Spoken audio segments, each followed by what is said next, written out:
Bumalik si Pangulong Bongbong Marcos sa Bicol Region, partikular sa Pili, Camarines Sur at Albay, kung saan namahagi ito ng mahigit 100 milyong pisong tulong pinansyal para sa mga magsasaka, mangingisda at pamilya ng mga ito na naapektuhan ng nagdaang mga kalamidad. Ang pondo ay hinugot mula sa Office of the President kung saan binigyan ng tig 10,000 piso ang 5,000 benepisyaryo mula sa Camarines Sur at parehong halaga rin ang natanggap ng mga benepisyaryo sa mga bayan ng Libon, Owas, Ginubatan, Kamalig, Polanggi, Pio Duran, Malinaw, Daraga at Tiwi. Umaasa ang Pangulo na sa pamamagitan ng tulong at suporta ng gobyerno ay makakabangon at makakabalik muli sa normal na pamumuhay ang mga nasalanta ng nagdaang 2 bagyo.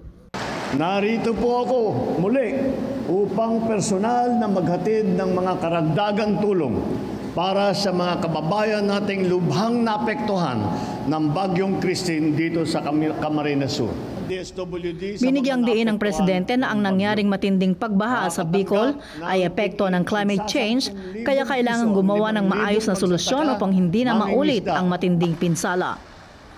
Inianunsyo ng Pangulo sa mga taga Camarines Sur na sisimulan na sa unang quarter ng 2025 ang Bicol River Basin Development Program matapos makumpleto ng DPWH ang updating at pagbabago sa master plan at feasibility study nito at sa kasalukuyan ay inaayos na ang detalyadong engineering design nito.